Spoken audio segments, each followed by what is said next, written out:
So Madonna has inspired me to do this. This is her number one album, Confessions 2, and we're going to talk about Madonna much more later because I have a lot to say about her because it ties into everything I'm going to say. So, I know that a lot of us are suffering in this world, and suffering is unhappiness. That's what suffering is. It can be emotional, spiritual, physical, or all three. And so what you do is you want to alleviate your suffering and figure out how. So you go on YouTube and you read books and you listen to people to try to figure out the answers. And I watched this video recently. It said, "Are you trying to live your best life? Well, I have the cheat code. I know what to do. Your life will be forever changed. Click the link. Just $300 for my exclusive course, and you'll get the cheat code." And then another one says, $100 for my Zoom class. And then another one says, just $150 to talk to me one-on-one. And it's manifestation techniques morphed into woo-woo stuff, such as like heal your inner child, do shadow work. And here's a big one that's hard to wrap your mind around. Be detached from your desire. You can't want it. Don't want it. Stop all negative thoughts. Be positive. Be aware of what you're feeling. And here's another one that they say a lot. You hear sleep in the wish fulfilled. To make sure you think about or envision what you want and have a vision in your mind of exactly what you want right before you go to sleep. And then immediately when you wake up again in the morning, and don't forget to be positive, and then you have to pray and meditate, script. But you also need to align yourself with God, they say. You need to be connected with God. Why you're feeling like you are? It's because you're going through the dark night of the soul. It's the stuff you hear. So all of the stuff they say are things people are telling you to do, and you can do them, absolutely. And maybe, just maybe, a sign will come and something will happen. And something will occur to push you in the right direction next week, tomorrow, next year, 10 years from now. And meanwhile, you continue to do the prayer and the meditation and the affirmations and the awareness exercises and staying positive in all of this. Trying. And what happens is this trying turns into anxiety and worry and sadness, and all that creeps in. And then you start to say, well, I'm not doing this right. Am I doing this right? Where is my sign from God? I'm trying to stay positive. Why is my life staying the same? Why aren't things changing in me? What am I doing wrong? I'm following all the techniques. Well, you are, but by adding the anxiety and worry, you're introducing excess potential using reality transurfing terms. In reality transurfing, the excess potential is all of these negative emotions, which is want, worry, sadness, anxiety, frustration, which keep you from living your dream life. And that's true. And it gets even worse when you infuse manifestation techniques with spiritual practices and add in that other constant, which is God. And then you say, well, maybe God doesn't want me to have this in my life. And then you say, what does God want? My desire has to be aligned with God. He has a divine plan for me. I have to be aligned with God's desire. And then you say, God should be my only desire. And then, by the way, if you read Course in Miracles along with doing the manifestation techniques, then you will be really confused, because Course in Miracles is not a manifestation book at all. Its main purpose is to get you to let go of your desires, not make them come true. So all of this stuff goes into you. Well, I like reality transurfing because it doesn't touch on the God factor, which just adds more confusion and guilt and questioning to something that is already hard, which is manifesting your desires. Prayer and meditation is good. You can pray and meditate, absolutely, but I don't mix it with manifestation. I just do walking meditation and prayer, and it's just simply being grateful for life, and that's it. That's all. So So you want a better life, a beautiful life of joy and bliss, and you want peace and happiness. And you have a desire, something you want. Something you want, someone you want, somewhere you want to go. But let's take God out of it for the purposes of this discussion. Let's just let God be. Let's not talk about things like ascension and alignment with God and awareness and things like that in this discussion. Let's just let God be. And, let's talk about making your dreams come true. And let's talk about the real cheat code. The cheat code that's free, not $350 or $100. It's free. So, I remember this YouTube person, this guy. He doesn't do a lot of manifestation videos at all. He focuses mainly on ancient history. He's an expert in ancient history. His name is Jason, and he has a channel called Archaic. And I don't know if I've pronounced that properly. Archaic, I think it is. But he did put out a video a while ago called Transcending the Material World, which talks a lot about the aforementioned techniques. And there are parallels to what he was saying with reality transurfing. For example, reality transurfing calls negative feedback loops pendulums, and Jason calls pendulums negative feedback loops. They're basically just negative energy forces where you're hooked into collective thinking, like being reactionary rather than proactive, like following the crowd, so to speak. But he said there's one thing you can do aside from all of this that shocks the system, shocks the frequencies, and that is called the pattern break. And I thought about that, and I'll add to that it's the big pattern break. So what does a big pattern break mean? So I'm going to tell you. So let's pretend that you've never heard of any spiritual or manifesting techniques before. You're starting fresh right here. I'm going to give you several examples of a big pattern break. Okay, first one. You're in a job you hate. You've been working for 5 years at this job. And when you get home from work, you think about your job and the work you have to do tomorrow. Your stomach hurts. You're just miserable. The big pattern break is quitting your job today. Not tomorrow, but, right now. The second example, you're in a relationship or a marriage that you want to get out of, but you're stuck. Remember that Paul Simon song, There Are 50 Ways to Leave Your Lover? Just slip out the back, Jack. Make a new plan, Stan. Hop on the bus, Gus. Just drop off the key, Lee, and set yourself free. That's the big pattern break. File for divorce, get on the bus, slip out the back, or one or all three. Third example. You're going to school. You're in the third year of school, but you don't like it. You don't like school. All you want to do is play your guitar and make music with your band full time. That's all you want to do. The big pattern break is quitting school and making music with your band full time. And then here's a final example. You have a dream of living a simple life by the beach because your heart, you have always loved the ocean. You've always loved the water. Something calls to you. The ocean calls to you. You just want to work like in a surf shop or something similar that's near the water. Well, the big pattern break is moving to a beach and getting a job by the ocean. So you get the picture. And here's the really interesting part. Most times, actually almost every single time, the big pattern break leads to other things that are even better. Other even better things. And we'll get to that later. But now, so you now know about the big pattern break and what it is. It's that impulse, that spark, that feeling. That feeling in your heart, that sign to do it. It's what your heart is telling you.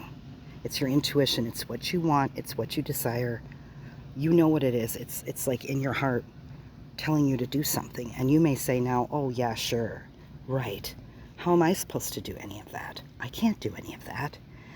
And you might think that I'm going to say it's fear that keeps you from doing it.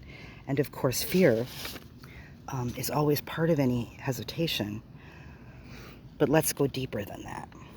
So let's do an exercise. So you can close your eyes, but it's just a pretend exercise.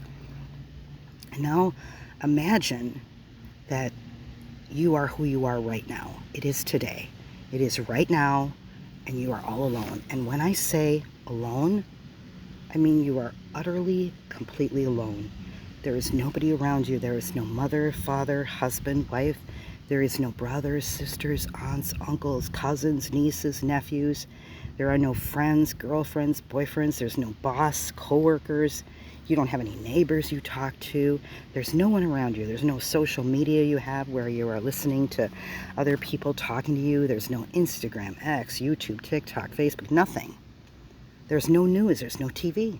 You hear no one. No one is talking to you, not one soul. Society is not speaking with you or telling you things at all because it is not there. And now that you see that you are completely alone and in this completely empty space, I want you to bring up or imagine living your dream life. Something, someone, someplace, anything, anyone that, or anything or anywhere that your heart wants. That is what something your heart desires. You know, and it knows. And then I want you to notice how much easier it is now for you to follow your dream and go after your dream desire because you are alone. It's like a wave. It's like a flowing state. And now, why? Why did I tell you to do that exercise? Because it's people. It's people, it's people, it's society. It's societal norms. People are the main reason why you are not pursuing your goals, your dream, and your heart's desire. Because, well, let's go back to the examples I gave earlier. Let's discuss this. Let's add people into them. And then you can see that a lot of people, most people, they don't want you to go after your desires. And some of these people are close to you. So let's start with the first one.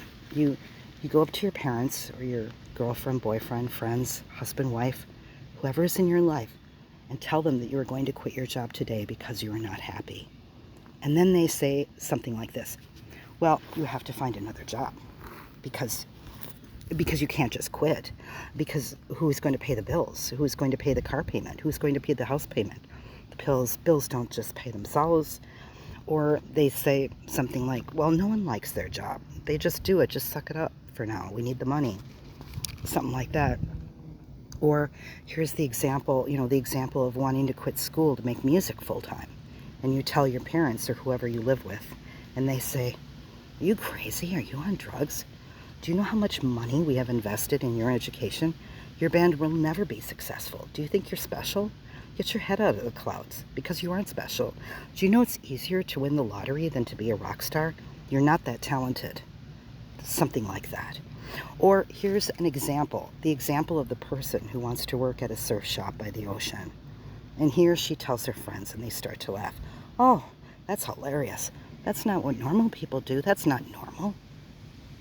You should go. What's wrong with you? You should go see a psychiatrist. What will Aunt Shelley think? What will Uncle Frank think? How embarrassing. You want to embarrass your family?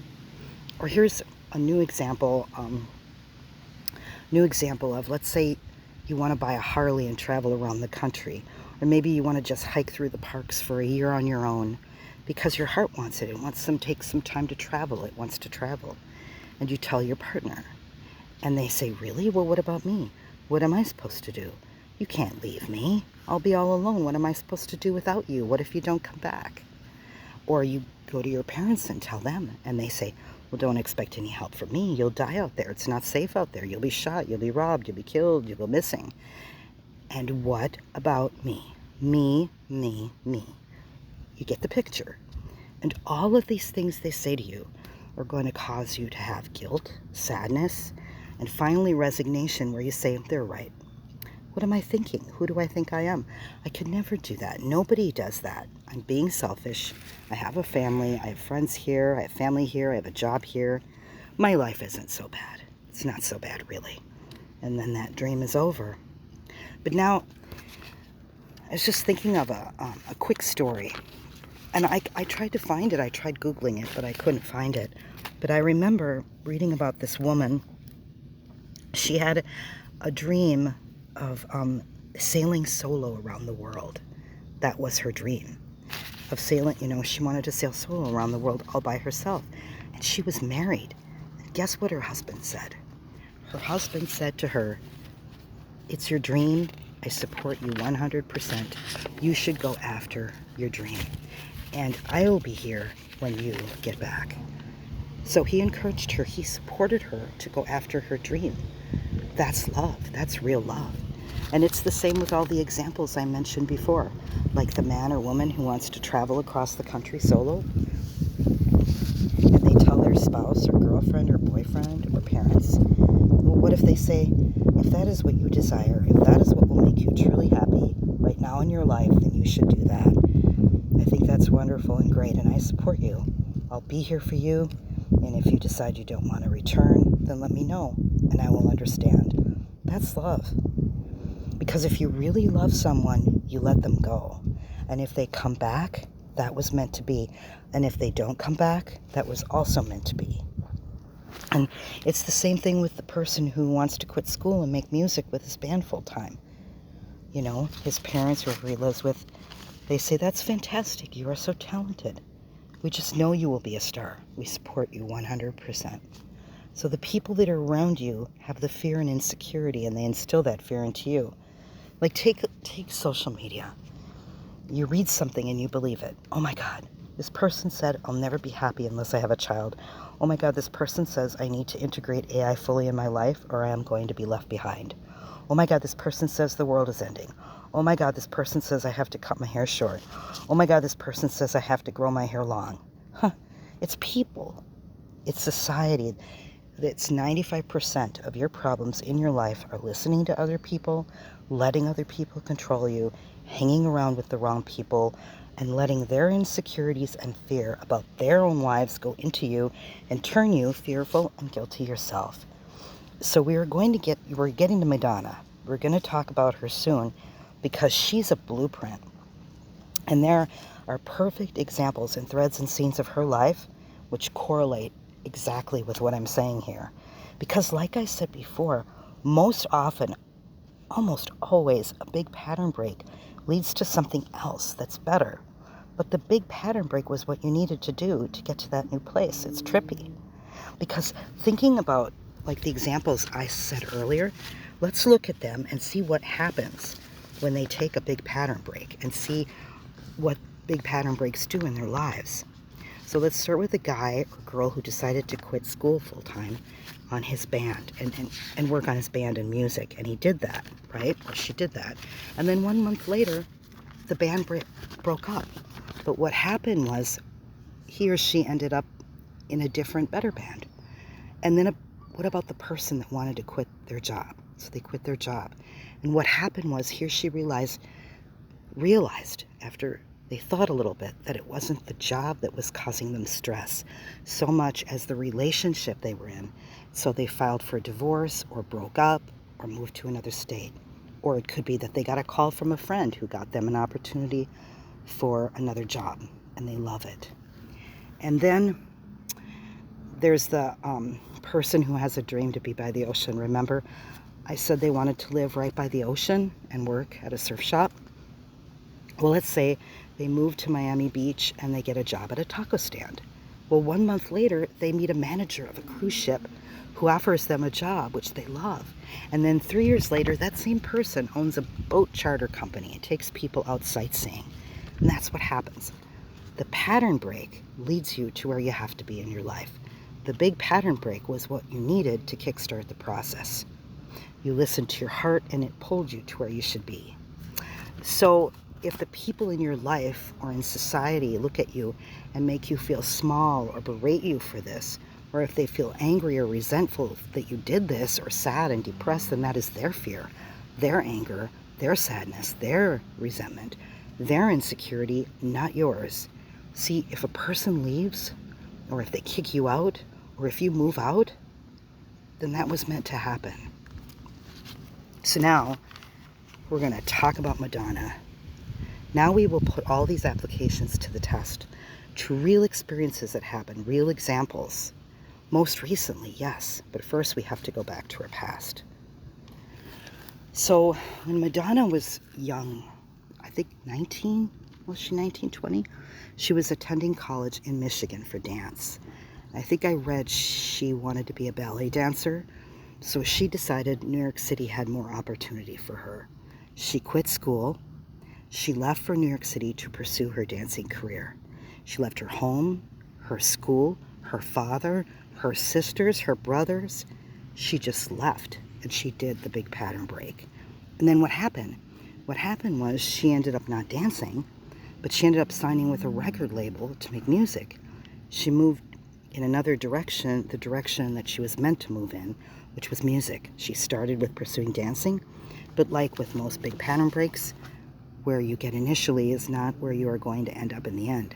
She was meant to be a music star, then she became a music star and danced, and that's much better because then she danced on her tours. So we're going to fast forward now to a few years ago. After she began, she made a pattern break. She began to work on a new documentary. This was the story of her life. It was a big project. It was a huge project, a biopic, a huge movie which was going to be made about her life. And she began working on this project, and she wrote hundreds of pages of the scripts of her life. Stories, memories, loves, everything. And yes, she wrote the entire script of the project herself. But then the production company, or the movie company, they said to her, the budget is too big. We don't want to give you the money for this project. And she answered them. She said, well, I need a big budget because I had a big life, right? And they still said no. They refused the budget for what she wanted. And then she countered them by saying, well, what if it's filmed in Serbia? I'll go somewhere where the budget isn't so high, where it isn't a lot of money to make it, the movie. And they laughed at her and they said, you won't last 1 month in Serbia. And so what happened was the project, the movie of her life, was canceled abruptly. Not only that, but they refused to give her back her script. The script she wrote, pages and pages and pages of the book of her life. All the words she wrote down were now gone. So think about this. That was 2 traumas that she went through. The trauma of the project being canceled and wasted life, 2 years, and the trauma of not getting back her script. So what would you or I do mainly if we wasted 2 years of our life for nothing? And not only did they cancel our project, but kept our book, our script. I know what I would do. I would be angry. I would cry. I would just fester. I lost 2 years of my life. That's 2 years I'll never get back. They took my memories, everything I wrote down, and then that would spiral me into a depression. And I would say, oh, my life is terrible. Why did this happen to me? God must hate me. And then God's gone. Your signs are gone, because signs don't live in depression. So most of us just stop right there and just give up. But she did not do this. What happened was her mind was full of memories now from the script she wrote, full of memories. And so she called up Stir Price and she said, let's make some music. And Confessions 2 is the result. She didn't sit and fester and pout about it. She got back to work. She listened to the signs. She got back to work. Now look, the movie about her life, that was meant to fail. That movie was never supposed to happen. The movie was meant to fail to lead her to the creation of the album, this album here, Confessions 2. And you know what? She would have never made Confessions 2 if the production company said, oh, no problem, you can have whatever budget you want, unlimited funds, go for it. You know, if they gave her the budget they wanted, that she wanted, if they said that, then she would be working on the movie of her life right now. But they didn't say that. They didn't do that. The cancellation of the project led to the album. And isn't it funny that it took her back to music? Just like she pursued dancing in the beginning, but it took her to music. She pursued the movie, and it took her back to music again. That's what happens. So yeah, the cancellation of the project of the movie led to the album. And this album, Confessions 2, some people have said it's her best album in decades. But I'm going to go a step further than that because I have listened to her discography. This is her best album. Best album she's ever made. Why? Why is that? It's not because of the songs, which are all fantastic, or because of the production, which is amazing. It's because from beginning to end, this album showcases the gamut of emotions and feelings that it is to be a human being. There's great joy and happiness, anger, spiritual reflection, sadness, and you can feel it because she poured out all of her emotions into it because she had all the memories fresh in her mind from the canceled movie where she had written the script of her life. So you can feel all of her words as your own in your own life because she makes it all transferable to things that happen in your life. And then Confessions 2 now is #1 around the world. Decades into her career, it's beyond amazing, actually. Unbelievable, almost. So to sum all of this up, the big pattern break is the key. It's the key. It unlocks all the doors. It opens all the passages. It swings wide the gates so you can move to the next phase in your life. The big pattern break is the cheat code. It shocks the system. It shocks the frequencies around you. It brings you to where you want it to be, where you're supposed to be. It takes courage. And, just like that great slogan by Nike, just do it. That's a great slogan. And Dorian Calden in The Forbidden Blueprints of Power, he had a quote, "God conspires in favor of the courageous heart." Because when you do the big pattern break and follow your heart with courage, then God is there. There's your alignment you're looking for. I don't think it's easy. A lot of things in life get in the way, and that's true. You have to work at it. But courage does lead to the big pattern break. And, in Confessions 2, there's One Step Away. That's the third song on the album. She writes, "One step away from your freedom, one breath away from the dance of life, one step away from your heartbeat." And then there's this quote, this line in the song, "Even in the shadows where there's nowhere left to hide, nighttime comes before the dawn. Understand your violence and the trauma you survived. Nobody's free until they're broken."